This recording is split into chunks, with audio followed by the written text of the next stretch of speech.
This is TWiT. All right, we are so glad now to welcome our guests, and actually some very prestigious guests. Emily M. Bender is, you may know the name, I'm sure it rings a bell, from the paper we quote all the time, The Danger of Stochastic Parrots.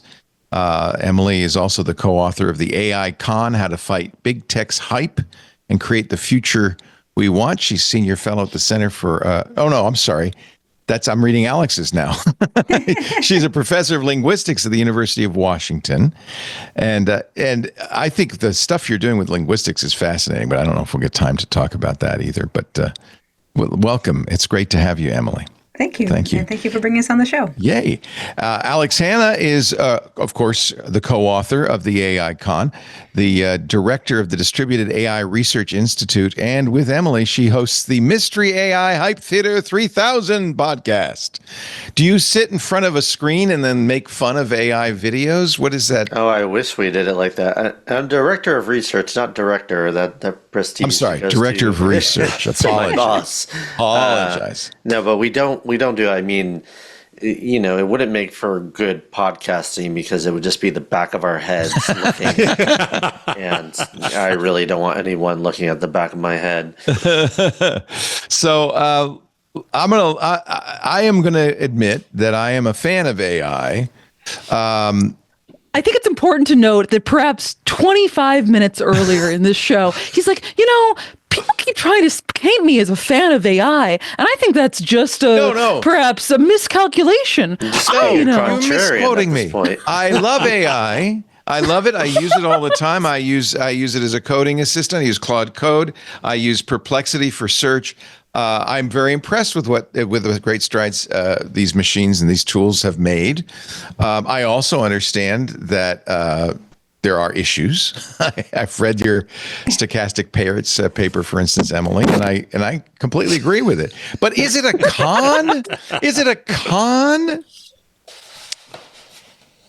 Oh, you knocked your microphone off the air. You were. I heard. We heard it now. Am I back? Am I back? Yes. Okay. Yes. So I was saying we've got a whole book for you. I see. And I said it very quietly. Apparently. May I take the liberty of reading from your book for 1 second? Sure. Page 4. Artificial intelligence, if we're being frank, is a con. Italicized. A bill of goods you are being sold to line someone's pocket. A few major well-placed players are poised to accumulate significant wealth by extracting value from other people's creative work, personal data, or labor, replacing quality services and with artificial facsimiles. We call this type of con AI hype. You don't mean everything, do you? Well, so the first thing that we do is we want you to disaggregate, and that's what I was trying to say before when I muted myself. Is I'm glad that you named the specific things that you're using, because that was going to be my first question. What do you mean by AI? It's not one thing, right? And you named Claude for generating code and Perplexity for information access, and those are two specific applications. There's things around I also code. pay for ChatGPT. I pay for Claude. I pay for Microsoft Copilot. I use them all, but that's part of my work. Now, I should probably also warn you, because Paris is going to out me if I don't. I also wear this B AI pin. This thing records everything, sends it to the iPhone, sends it to an unnamed AI, which the folks at B never really kind of explained what models they use, and then sends me back a summary of my day that is incredibly sycophantic, but I enjoy it. And do you use that for anything? Yeah. It's like this was like the humane AI pin, right? Yeah. That was a con. That was a con. Okay, well, I will stipulate that. Okay, but explain the difference to me.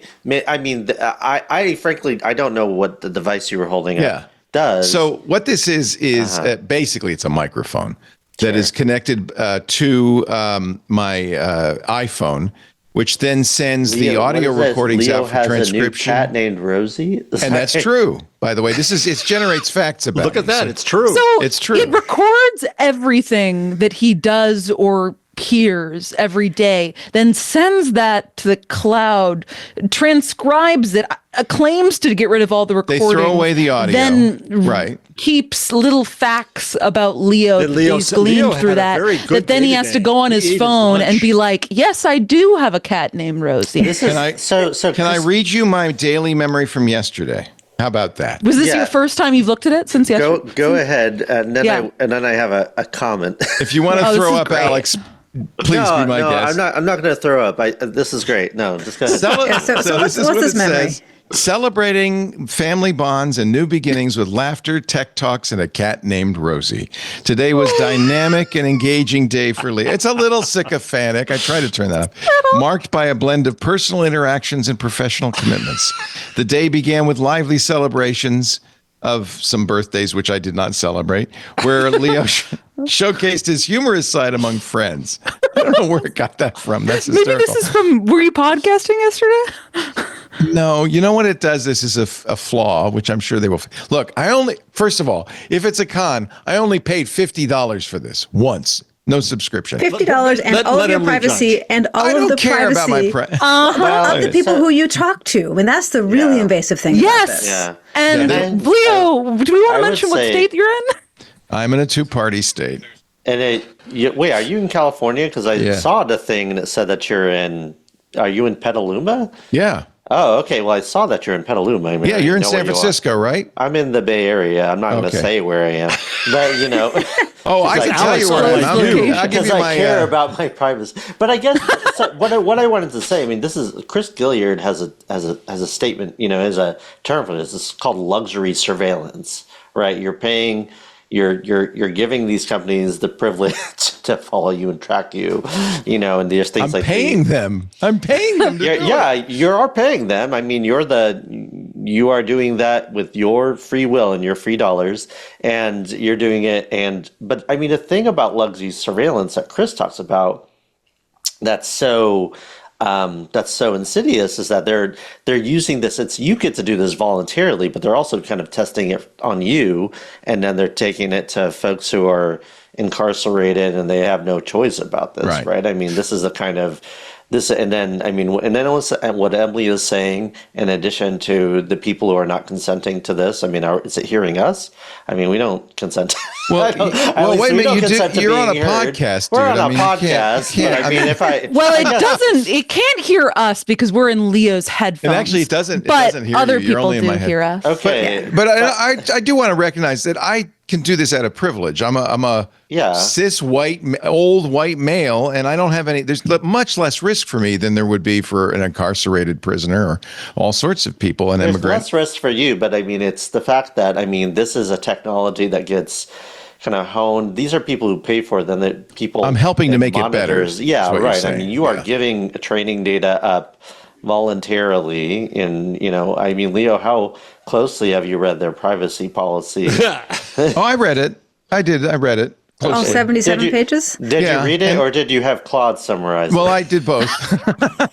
Okay. By the way, they're very good. These well done, Alex. Well done. These AI chatbots are very good at analyzing They're very good until they contracts. get something wrong, like they did in the intros for our two guests. Yeah. Oh, and you were just saying that it got wrong. So it sounds to me that the app that you are paying for and honing, surveillance through paying for is basically a daily diary for someone who's too lazy to do a daily diary. Is that what and this way I don't get any of the insight or any of the deep understanding. There's no reflection. It's just output. Yeah, in fact, I just copy and paste it into my diary and I'm done. It's great. It's real time service. You could get a chatbot or something to probably do the copying and pasting for you, so you don't even have to look at those things. I'm going to write a script to do that. You might even get a chatbot to do the introspection for you if you're particularly enterprising. They're very good at it, actually. Yeah. I want to go back to what Emily was starting on earlier, before you outed yourself with that, Leo, is kind of good uses, bad uses. That there are lines and reasonable lines, but what are some of the criteria for those lines of good uses of AI and bad uses of AI?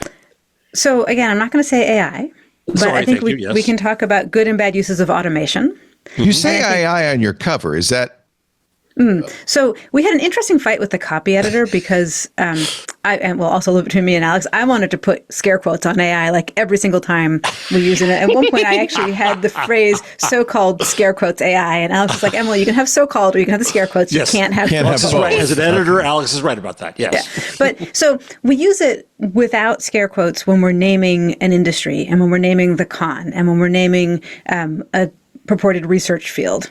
But when we're talking about systems, tools, these kinds of things, that's where we want to take distance. And so I am happy to talk about good and bad uses of automation. But I'm not going to talk about good and bad uses of AI because that sort of presupposes that AI is a thing as opposed to an ideological project. Okay. Yeah, and I think Jeff, you started with a quote from us, so I will do the thing where I will respond with a quote. And so on page 14, we say, there are applications of machine learning that are well scoped, well tested, and involve appropriate training data, such that they deserve their place among the tools we use on a regular basis. These include such everyday things things as spell checkers, no longer simple dictionary lookups, but able to flag real world words used incorrectly, and other more sophisticated technologies like image processing used by radiologists to determine which parts of a scan or x-ray require the most scrutiny.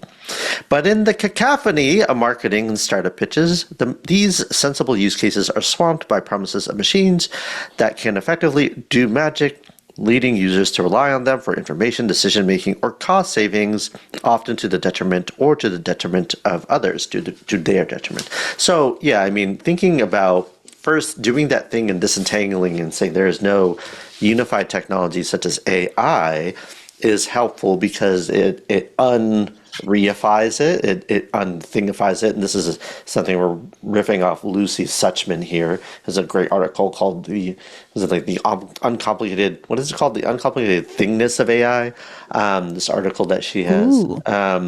And also Emily Tucker, she has an article called Artifice and Intelligence, which disentangles this and says we need to be, and she's speaking specifically about the harms of AI and how we need to be very specific in the technologies we talk to because it helps talk about what those harms are specifically.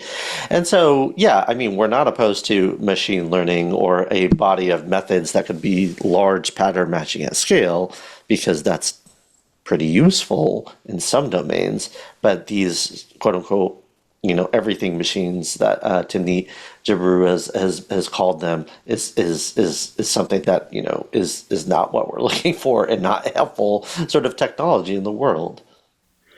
Obviously, there have been a lot of technologies, even just over the past decade or two, that have gone through hype cycles. Why do you think that the hype cycle we're seeing for AI is so pronounced and seemingly on a scale that's unparalleled?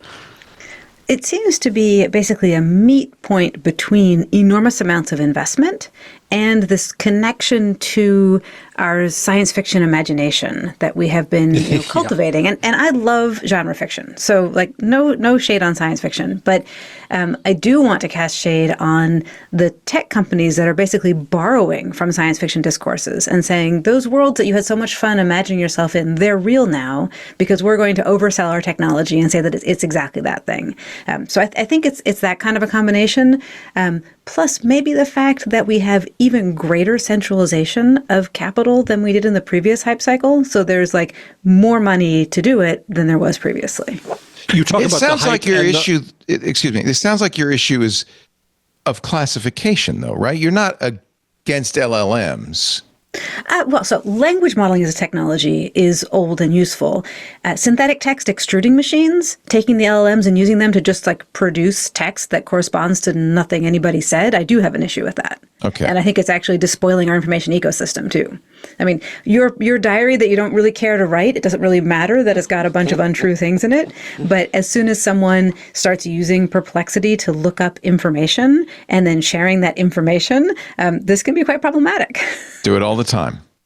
He does it all the time, and no matter how many times we show him or tell him, hey, not everything Perplexity says is always accurate.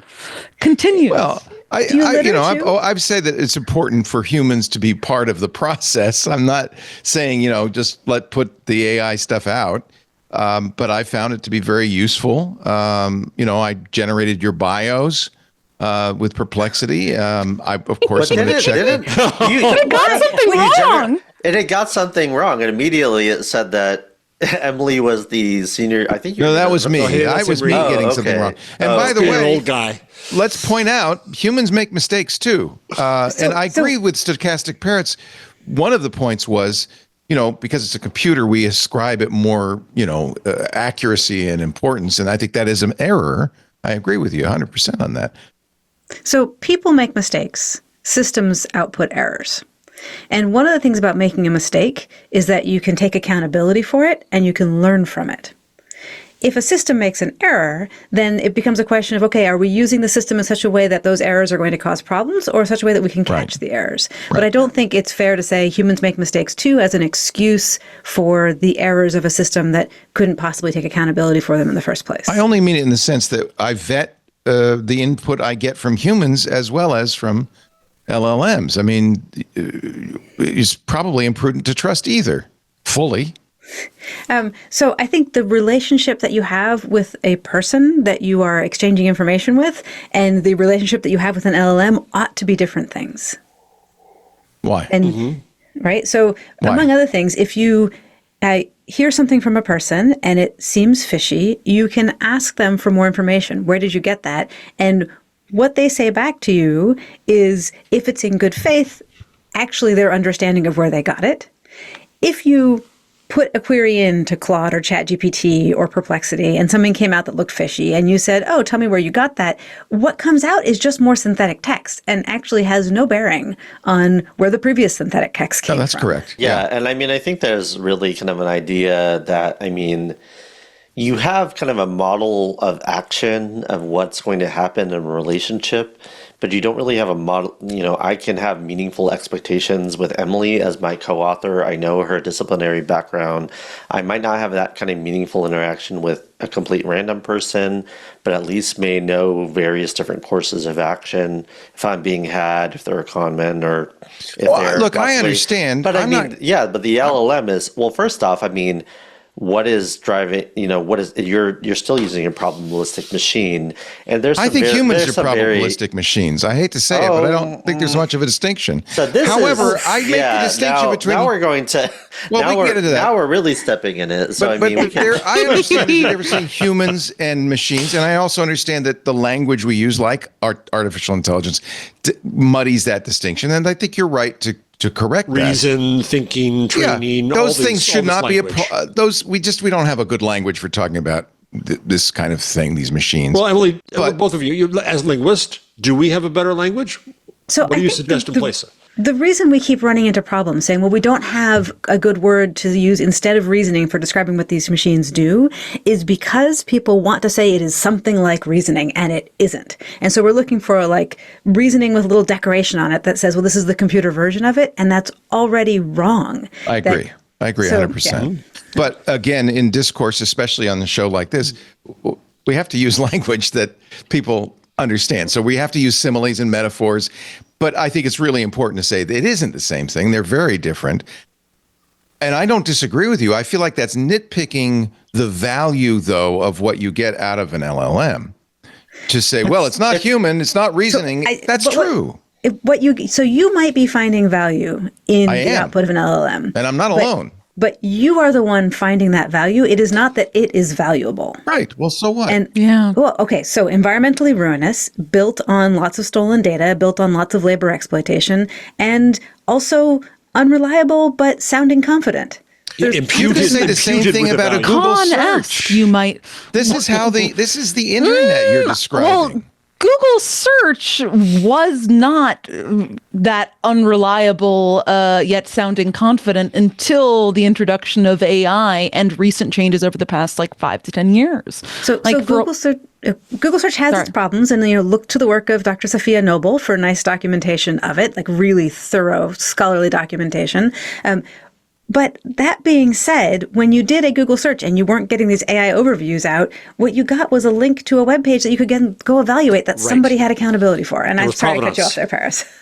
Yeah. No, that's pretty much, that's much better than what I was going to say. And the provenance, the provenance is important and we hammer on it. And there's a few. I'm trying to go back up to the chain to a few things. I mean, the metaphors, because the metaphors matter, right? I mean, we can use the anthropomorphizing language, and what it does a few things. It does this notion that this thing is intelligent, or there's some kind of access to some kind of a brain-like infrastructure that is retrieving.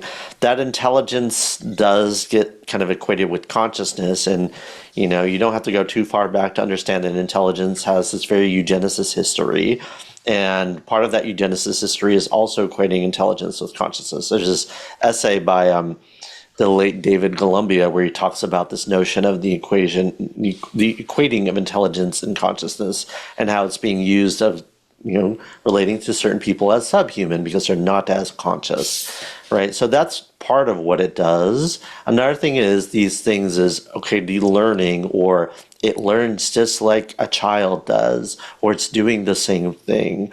And that's absolutely not what it's doing. Right. And that matters quite significantly, because then we get into weird territory of like, do robots have rights? Or you have this idea of syncophacy, or you're attributing human traits to probabilistic modeling. And that's a very dangerous road. Yeah, I agree with you 100%. In fact, I fight all the time on this show to kind of anthropomorphize our language. It's unfortunate we don't really have a lot of choices, but I think you're absolutely right. It's one of the reasons when we talk about AGI, I say, well, that's a meaningless. That's BS. Yeah. So, but at the same time, that's a legitimate criticism, and I agree that language also, and I know this is a lot of your work too, Dr. Bender, is language kind of informs how you think, how one perceives things. So it's really important. But I feel like, to me, there is some utility to this stuff. And I recognize there's environmental damage to it. There's, but there is environmental damage to using the internet. Maybe not as much, but there is significant environmental damage to using the internet. It's not unusual for us to use technologies that have consequences. A lot of jobs have been lost to the internet. Is that enough to say, are you advocating the abandonment of this line of inquiry? I mean, it's not, we're not opposed to exploring different kinds of thinking of, I'd say not even opposed to the kind of class of methods of learning from a set of data. That is a helpful kind of series, it's a helpful innovation, right? Language modeling is helpful. I mean, I say, I've been saying on all these interviews, like my dissertation was building a prediction model that was, was doing classification of, whether something fell in one bin or another, relating to something that was useful for social movement researchers. That's fine. Modeling things is fine. We're not going to that place. But you also have to see about what comparatively you're doing, right? I mean, we're in this moment where data center production is actively inhibiting the climate goals that the Paris Agreement set out, right? Microsoft and Google had climate goals that Microsoft said it was going to be carbon negative by 2030 or 2045. Yeah, never mind that. Yeah, and it just completely blew it out of the water. Google went 49% over their 2019 baseline. This is, and so you have and I mean that's from their own sustainability reports. There's some estimates that say that it's maybe closer to 200 or 300% because they had factored in carbon credits and carbon offsets, and so you have this. So comparatively, I mean, it's doing much more. It's much more ruinous for the environment. In addition to increased chip fabrication and PFAS that's going in, forever chemicals that are going into the ground. Technologies that the earlier hype cycle of computing turned parts of Santa Clara County into Superfund sites and caused, just a whole rash of people and women experiencing birth defects. Then you have But we're participating in that right now on a Zoom call. I mean, yeah, the best solution Leo, would be but I an think agrarian society where we make our own clothes and grow our own food. But I don't think that's going to happen. I'd prefer it.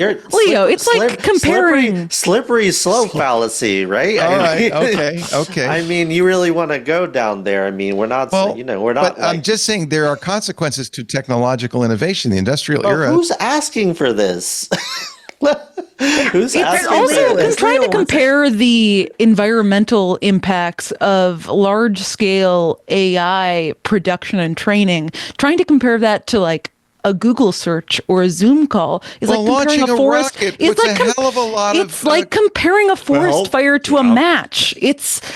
I'm not, and I think if it's the dominant technology where all the venture capital dollars are going, where all of the investment energy, where all of the R&D focus, where every company is focusing on and pouring all of its resources into, that's going to have a considerable impact on the world, especially if it's extremely energy inefficient and disastrous for the environment.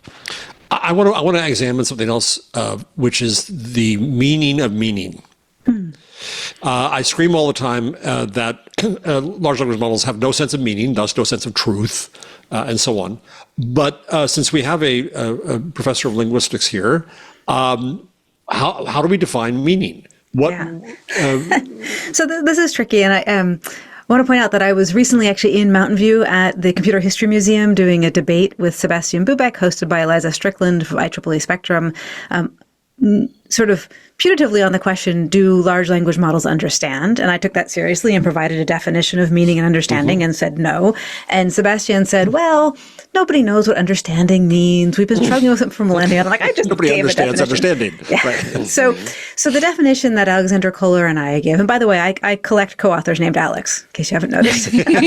So different Alex. Alexander Kohler and I have a book called Climbing Towards, sorry, not a book, that one's just a paper, Climbing Towards NLU, I forget the subtitle, but something like a meaning and understanding in something in the age of data. And don't ever put an acronym in a title. That was a bad idea. But anyway, this is a paper where we're talking about this question. This is published in 2020. Do large language models understand? And the crux of the argument is that languages are systems of signs where you have, for any given word, there's the form of the word, how you spell it, how you say it. If you're speaking a sign language, how you articulate it with your hands and your face. And then there's the meaning. What does it refer to? And that meaning is a conventional thing that's shared within the community that the language belongs to, but also is sort of constantly changing every time you use a word. So it's true that meaning is use, right? That when you use a word, you change the meaning. But that doesn't mean that if you just look at all of the word spellings next to each other and see which letters in which combinations go with other letters in which combinations, that you get to the meaning.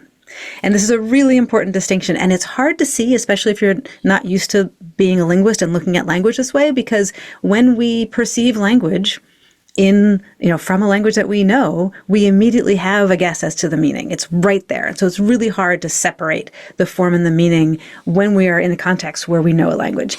You can feel it if you think back to foreign language classes you've taken, or I have this thought experiment that I like to take people through, where I say, imagine that you are in the National Library of Thailand, or if you speak and read Thai, then it's the Parliamentary Library of Georgia. And if you speak both Thai and Georgian, then I want to meet you.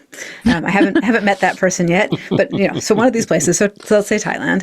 And I've gone in ahead of you, and I have removed every single book that had anything other than just Thai script in it. No pictures, no mathematical equations, no bilingual dictionaries, just Thai.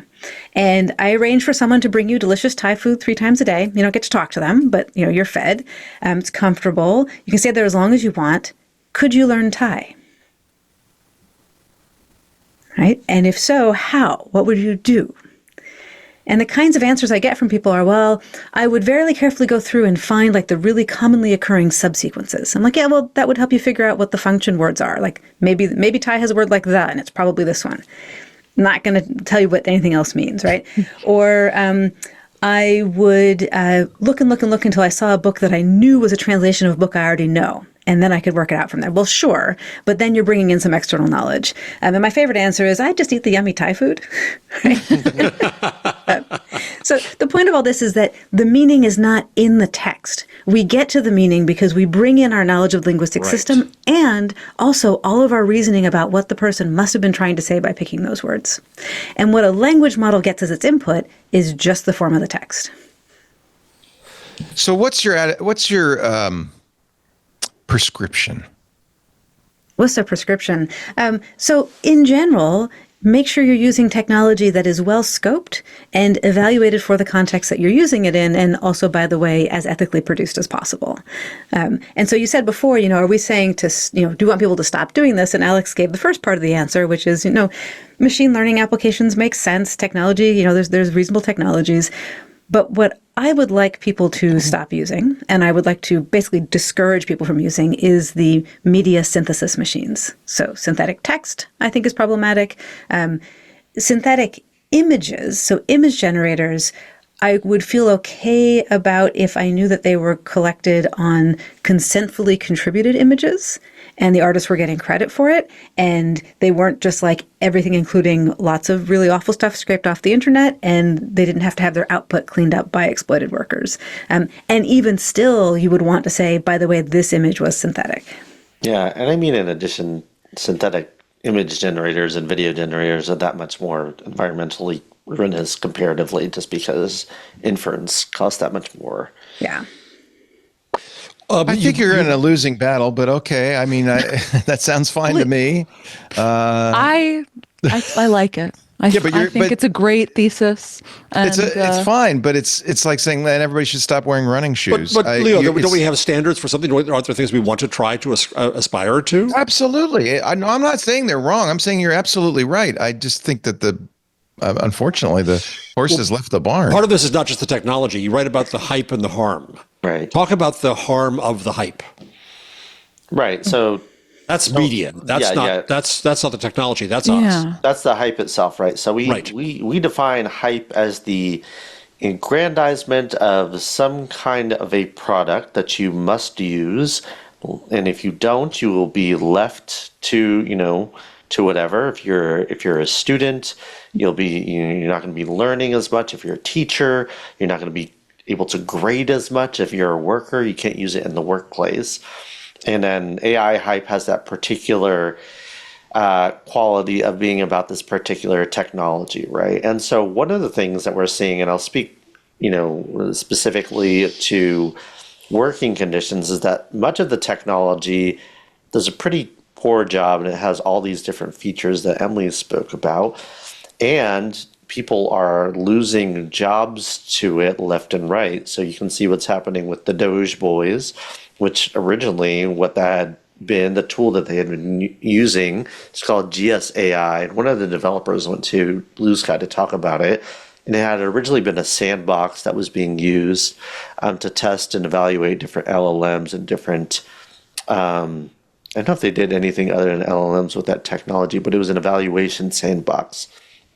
And so when the Doge boys came in and they took over the U.S. Digital Service, they said, well, look at this thing. We can automate XYZ with this, right? And part of that's because of who Elon Musk is. But then much of that, he's a hype participant. And so we can replace all kinds of creative, important work that has to do a lot with institutional knowledge about making the government work as it should, and taking and removing those jobs whole cloth. Same things happened. I was reading a piece just recently by Bryant Merchant when he was talking about how Duolingo was replacing so many different content developers, people that were writing interesting questions, good and reliable translations, and replacing them with some kind of a pretty bad, and we're not sure what it is, probably some LLM of that.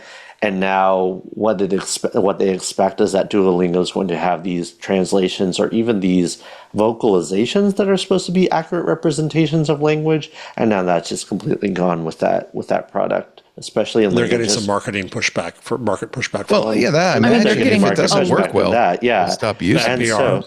But I guess that's the thing, Leo, is like when is it working well?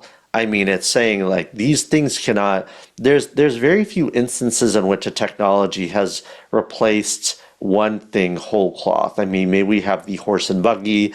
I think one thing that people talk about is the elevator operator, right? I mean, more of what it's doing is it's either taking something that was an important kind of labor function out of the world, or is displacing that labor onto someone else up or down the supply chain. If I could put you both in front of a room of 50 technology journalists, something I actually want to do. Oh, thank you. Sounds good. No, I do. The problem is getting them in the room. Yeah. And Paris is a technology journalist, but a smart one. What would your message to them be about this hype? I mean, one thing would be that technology journalism has become so much access journalism, has been about reprinting press releases. It's being very credulous, right, about what products do and what they are and why we should be wowed. And I think we really need to go back to the first principles of journalism, thinking about, well, who's benefiting from this? And why are they selling something like this? What do they have to gain? What is the political economy thinking about this industry? Getting beyond the gee whiz of the product. Garen Spurk, who is a journalist at the AP, has a really nice guidebook that she helped develop with the AP, in which she says as much, get back to your ABCs of journalism. And then Karen Howe has also been doing these trainings with the Pulitzer Center around how to report around AI. She's also coming out with a book on OpenAI that we're going to be in conversation with her in a few weeks. That's called Empire of AI, which is about OpenAI and the palace. The sequel is Emperor of AI. But yes. The sequel is The Emperor Has No Clothes. Yes. Right. And it's about the downfall of OpenAI, fingers crossed. But it's, these are important kinds of shoe leather journalism that we need folks to do. You're really getting away from the product in the press release puff pieces. Yeah. And so everything that Alex said, and I think just sort of lower level details, I mean, this high level thing of basically holding power to account and tracing who's benefiting is the main job. And then one of the lower level steps is to be very, very skeptical about claims of functionality.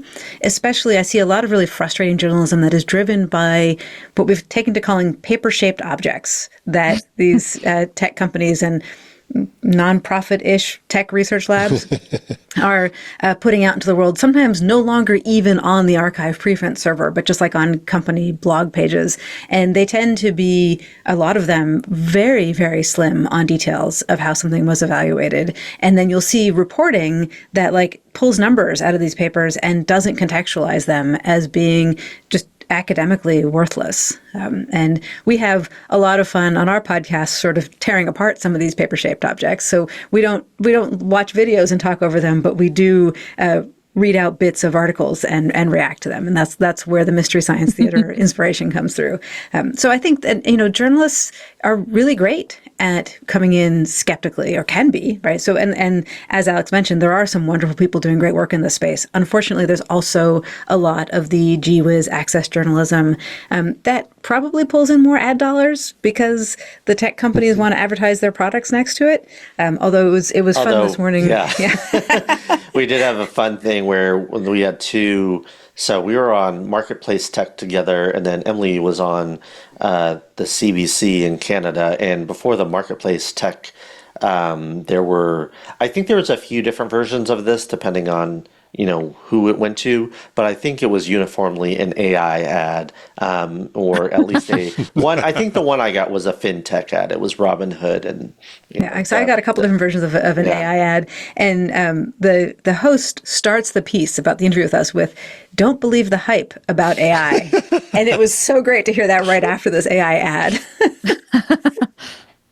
Kind of exactly where we are right now, which is surrounded by AI, but don't believe the hype. I don't disagree. I don't disagree with you, but at the same time, I feel like there is some real value in these tools, and I think some of the points you make are absolutely valid. I mean, you could make the same environmental points about automobiles. In fact, it's a real shame that Leo.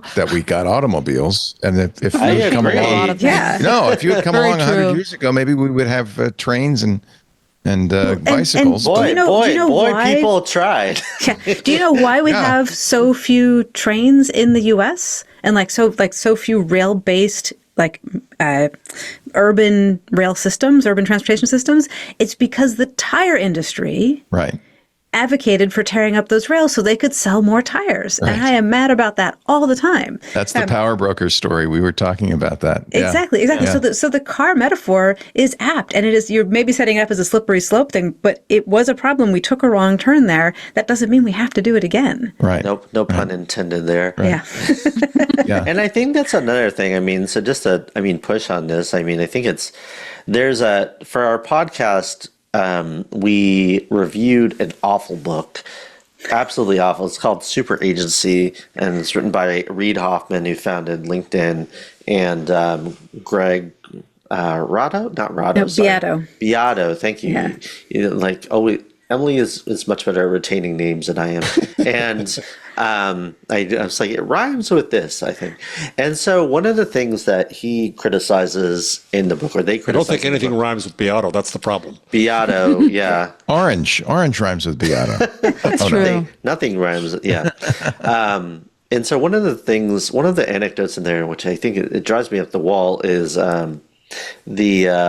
he talks about the Luddites, and we talk about the Luddites in our book too. And there's a few recent histories of the Luddites that folks like Brian Merchant and Gavin Mueller and Jathan Sadowski talk about and have talked about. And he says, what if the Luddites had won, and everybody would rush forward and industry would be rushing forward, but we would have solved child labor all over the world, but Britain would have had really nice blankets and they would have been artisans. And it's just, to me, that strikes me as so patently ridiculous. It's like, how do you think child labor was fixed? How do you think the weekend was created? It was from people actually fighting back against technologies that made their lives worse, as if these things solve themselves, and it's not through massive worker struggle or struggle against child labor or struggle against environmental degradation. I mean, we can think that the horse has left the barn here, or the train has already left the station, or whatever. Speaking of trains, We don't have any stations, though. I know. Wah, wah. The car has left the parking lot. The car has left the garage. The Porsche has left the dealership. The Tesla has left the charging station. Whatever. The Cybertruck, however, has gone nowhere because it's broken. The Cybertruck has burst into flames spontaneously. But I mean, it doesn't mean one shouldn't struggle for this, right? I mean, and I think there's a notion that there's the engines of history, as if technology moves itself, but absolutely, and as if protections come into play from the beneficence of billionaires, but that certainly doesn't happen. No, that's not true. Right. Yeah. So why struggle against this? So why have good journalism on this? Or why write a text like this when the mainstream seems to say, 1, 2, and 3? I mean, first off, the mainstream may say that, but I mean, a lot of people don't like this stuff. No, there's about 50-50, I'd say, between... it's less than 50-50. You think It's something like 80-20. I mean, there was a survey that Pew did of workers, and they said something like 17% of workers had used this at work at all, and then, most people hadn't heard of it, and then 30 people just didn't want to use it at all. And Pew has done a few, and we were quoted for a piece in Ars Technica that talked about the comparative of the general public versus AI, quote unquote AI experts. In general, the general public is like, what is this? What is this? And then the people that had heard of LLMs are like, I don't want anything to do with this. And so I think most people, Leo, you say you're a cis white guy, but also you're a technologist. You got this Apple computer in your background. I've been reporting on computers for 40 years. Yeah, and I've always attempted not to be a beltway journalist, to be a industry journalist. One of the reasons you're on the show, I mean, this is a show about AI, and one of the reasons you're on the show is to get all points of view. Yeah. I don't disagree with you, and I think create the future we want is probably the most important part of the title. It's an opportunity for us to say this is not what we want, or this is not how we want it to be. Mm-hmm. So everybody should listen to your podcast. There's somebody in our chat who says, don't let them forget to plug Mystery AI Hype Theater 3000. It's really good. So we'll plug that. I will be listening to it after this. It sounds exactly like Hold up your books again. Hold up your books. The book is the AI Con, How to Fight Big Tech's Hype and Create the Future You Want. Notice all my little things there. Yeah. And there's actually a really good web page for the book, which is where you should go, not to Amazon, but go to the web page, and you can read more about it and so forth, and submit fresh AI hell if you wish. Just come up with some fresh AI hell, and it's all over the place, and that's for the podcast. We end each episode with a small handful of fresh AI hell, and then once a quarter or so, we have to go through the backlog, and we have a sort of frenetic but cathartic all hell episode. So much. And to be clear, the very cool website is thecon.ai. AI. I was just about very to say. Easy to recommend to remember. That was Alex's stroke of brilliance to think if that was available and then to grab it when it was. Acronyms may not be good in book titles, but they're excellent for TLDs. That's all. Thank you so much. It's great to meet you both, Emily Bender, Alex Hanna. Thank you so much. The book again, the AI Con. You've really raised some great points. I appreciate your time. Thanks you very much. Yeah. Thanks, Leo. Thanks, Paris. Thanks, Jeff. Hey, it's Leo Laporte. I hope you've enjoyed this little clip from our programming at TWiT.tv. For more, visit our website, TWiT.tv, or subscribe in your favorite podcast client. There's also a link somewhere down there.